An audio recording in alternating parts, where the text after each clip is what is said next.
Side of a shield.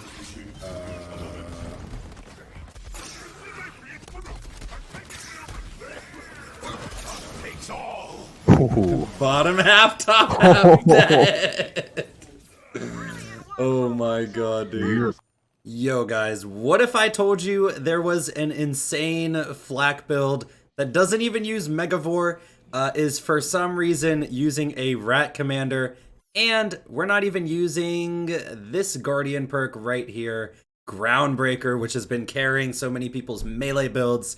This is Rakk and Stab Flak, an insane, you know, kind of melee, kind of not melee, because you know how melee is in this game. There's a bunch of weird interactions with it and artifacts you can take advantage of, like Unleash the Dragon, White Elephant, and so on. But basically, this is probably like one of the weirdest flak skill trees I've ever seen, but somehow it does insane things, and that Wotan kill I played in the intro is actually consistent. You can go do that over and over and over, as long as you're using the setup. So basically, let's get into the build. Now, real quick, I gotta shout out Quag, who has been playing this build over on his Twitch, and he basically sent this to me to make a video about. And, you know, I couldn't resist once I started playing it because it is absolutely stupid. So basically, we're going to go over the weapons, the gear, we're not going to get too deep into math. I'm just kind of going to explain some things. And I'm also going to show you guys some live footage, you know, of these Necrotafeo monsters. And then we're going to go kill Guardians with an Unleash the Dragon artifact. We're going to use a Fire Dot against Guardians. So where do we start? I guess we might as well just go straight into the skill trees. Now, basically, I'm just going to show you guys these skill trees one by one, so you guys can copy them down. Basically, what it really comes down to is Flak has a bunch of skills that basically say damage, like, for example, Interplanetary Stalker. This is a skill that says damage. This damage does not just apply to your guns. This also applies to your melee. So Flak has tons and tons of skills like this. Like, a lot of these skills are not gun damage. They just say damage, and they are considered V1 and V2 bonuses. Like Frenzy, for example, is a V1 bonus. This is going to apply to your melee when enemies attack your pet with heat bites and whatnot. So yeah, we're not going to go too in-depth into the skill trees. I really suggest just copying them down. And then the last thing we're going to go over is the additional RAKK charges. Now, as you guys know, Rakks are currently bugged with head count, and that is one of the main reasons we are using the RAKK commander, so we can get as many points into Eager to Impress as possible. This is going to give us the cooldown we need, and then also using the RAKK augment for additional RAKK charges, and yeah. So now we are really going to kind of talk about the gear and the Stinger shield, which is kind of holding this all together. Now, what's really cool is the Stinger comes in every single element. So in the Wotan kill I played in the intro, I was wearing a Corrosive Stinger to get that Corrosive Nova out there. And basically in the kill in the intro, I was using the White Elephant.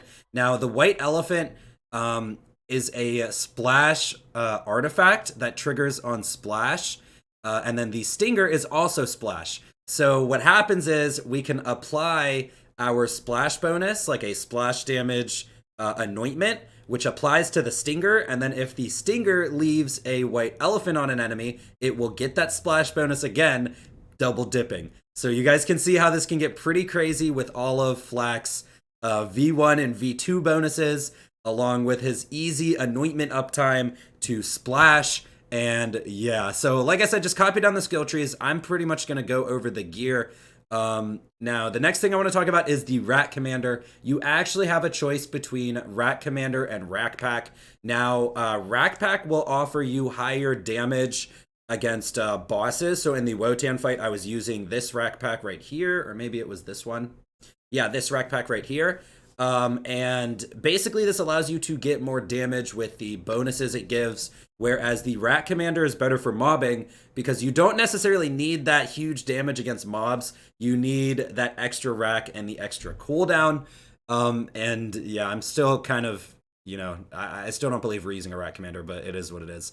Now for the grenade, you actually do not need a fish slap at all. I actually maybe recommend just using piss grenades. with your preferred anointment. We're basically looking for elements on action skill end. Now, like against the Guardians, I really recommend putting on Shock. You're gonna need it. But against other enemies in the game, I recommend using bonus radiation. And just to show you guys, you don't need the fish slap when we get into the gameplay. I'm going to be wearing this grenade with bonus radiation. And radiation is great because it creates extra rad explosions, which just deal more damage across the battlefield. And yeah, so now let's talk about the 3 different weapons we are mainly going to be using. And these are very important. You get kind of specifically these weapons. Now, the face puncher, you don't need at all. However, in areas like the Maliwan takedown, where the enemies just non-stop come at you, it's very helpful to have a face puncher on with our knife drain. And also, the face puncher is very good with the white elephant. Now, when you're using the Unleash the Dragon, which is just very fun, I think the knife drain white elephant is ultimately better for a balance of survivability and damage. But Unleash the Dragon is freaking fun.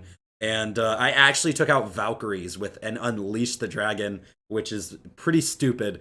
This thing's super powerful. We're going to be doing the gameplay with the Unleash the Dragon just because it's more fun. But when you're wearing Unleash the Dragon, the face puncher is pretty much useless. And you're going to rely on your pet to get you out of fight for your life, so keep that in mind. Now, the next weapon you're looking for is a Kibsworth or a Cutsman. Both of these weapons are basically Maliwan weapons, which can get the bayonet, which give you bonus melee damage, and then both of these can roll the action skill and splash damage is increased by 200%.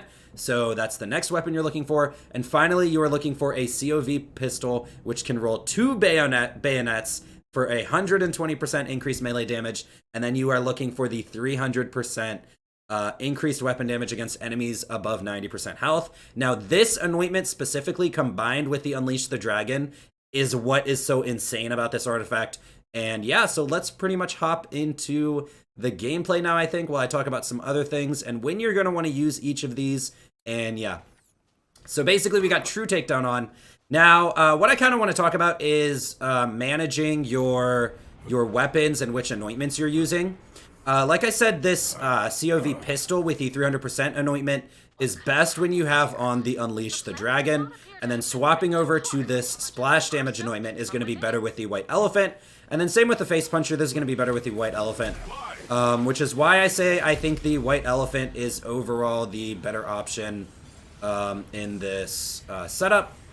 Now, like I said, this is a pretty great example of we are going to need our pet to pick us up when we're using the Unleash the Dragon.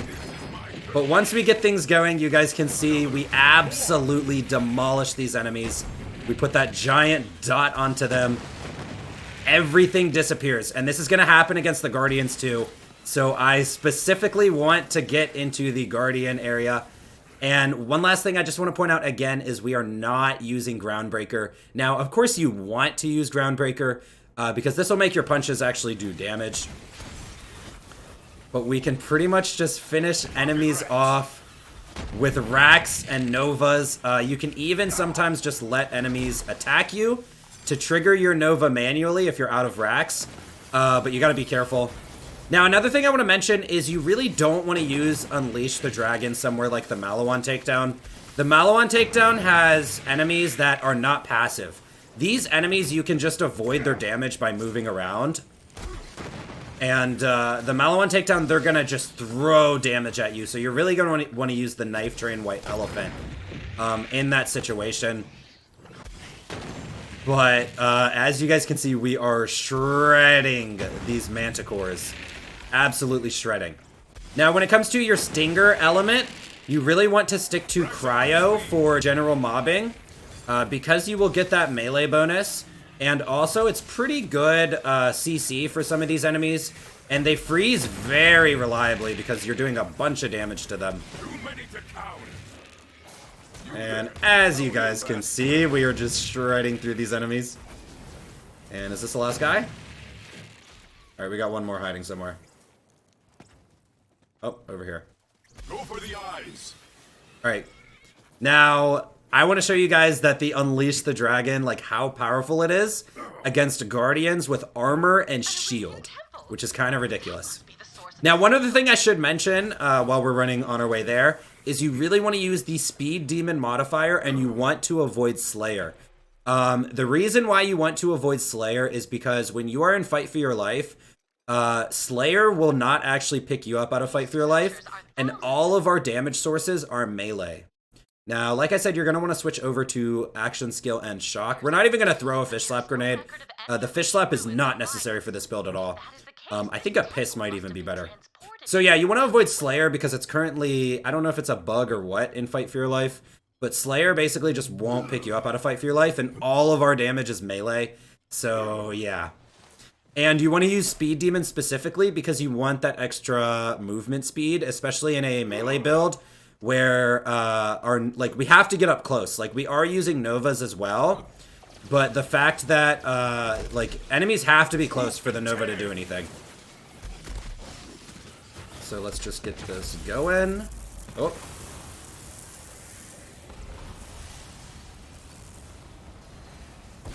Cool.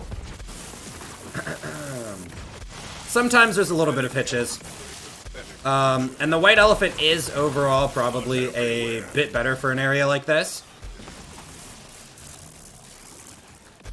But the fact we can kill enemies with an Unleash the Dragon on while they are base shock and armor kind of says a lot to me. Now, diadems we don't have a way to deal with. You just gotta run up to them and make them manually explode. Like, look at that. Like, this is ridiculous. We are using a fire artifact against shock and armored enemies. And yeah, you guys pretty much just have to, practice with this build and figure out how to use it. Your survivability is a pretty big issue in this build, but it is manageable, and this is a very fun playstyle. Pretty much because of how stupid it is, but yeah. Now, this guy got under the 300% threshold, so you notice I swapped over to the Face Puncher there. That's okay. And this enemy is above the 300% threshold, so we want to use the Unleash the Dragon, or the 300% Anointment. Now, it really is the 300% Anointment that is carrying the Unleash the Dragon, and I do want to point that out. Without this Anointment, you wouldn't be getting those huge dots that you're getting. And you notice when it wasn't active against those Guardians, it started to slow down a little bit. But yeah, as you guys can tell, this build can do some crazy things. And I don't know, it was just so ridiculous. We're using a RAKK commander, and this skill tree looks so horrendous, but it works, and it's pretty crazy that it works because of these crazy melee interactions, a bit of double dipping. And yeah, so anyways, guys, I'm going to link Quag's Twitch channel in the pinned comment down below. Go check him out. He does some pretty cool things. He is one of the math nerds. So yeah, guys, that is pretty much going to be it for this video. I'll see you guys in the next one. I'm out.